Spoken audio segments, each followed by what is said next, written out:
On fait des fautes, mais on se soigne. Tous les jours, un comprimé audio effervescent pour améliorer son français. Comprimé numéro 51. Les deux petits points du tréma, correctement tu placeras. Le tréma est un signe orthographique constitué de deux points juxtaposés qu'on met au-dessus d'une voyelle. Il indique généralement que deux voyelles qui se suivent se prononcent séparément.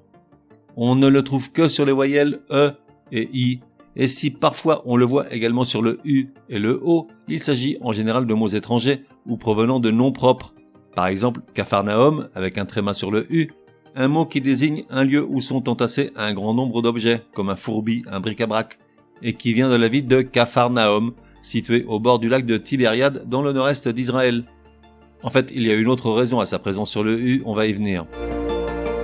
Le tréma indique donc que la voyelle qui le porte doit être prononcée séparément de celle qu'elle suit.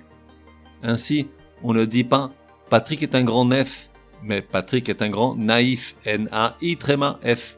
Ou encore, on ne dit pas « Martine rêve d'un long coit », mais « Martine rêve d'un long coït », C-O-I tréma T. La liste des mots s'écrivant avec un tréma est bien plus longue que l'on ne pense. Petit rafraîchissement de mémoire avec certains d'entre eux. Aïeul, celluloïde, haïr, laïque, païen, coïncidence, haïssable, maïs, baïonnette, hébraïque, mosaïque, paranoïa, caïd, héroïne, naïade, polaroïde, héroïque, stoïcisme, faïence, inouï, oui-dire, caraïbe, laïque, oui.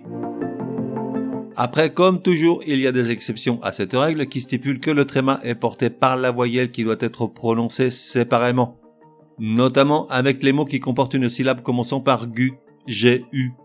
Le tréma qui apparaît dans cette syllabe signifie qu'on doit prononcer la lettre U, même si c'est la lettre suivante, muette, qui porte le tréma.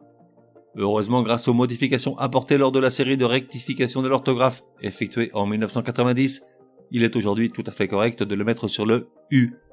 Quelques exemples pour t'éclairer. Lorsqu'elle crie sur Patrick, Martine a une voix aiguë, A-I-G-U-E tréma, ou bien U tréma E, depuis la réforme de 1990. Il y a aussi les termes ambigu ou exigu.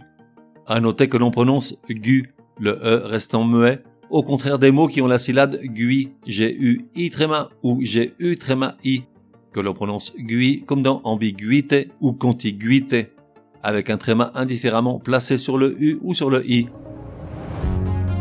Résumé du comprimé numéro 51. Pour que ça rentre.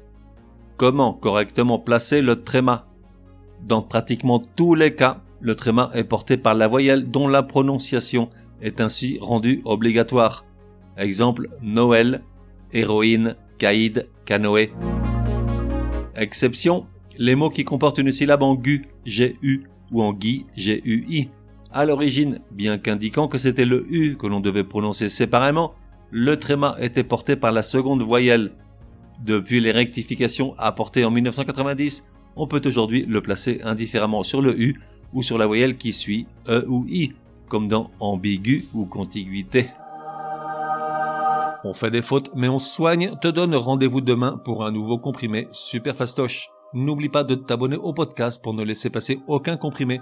Et si tu es de bonne humeur, merci de laisser un chouette commentaire, certaines applis de podcast le permettent.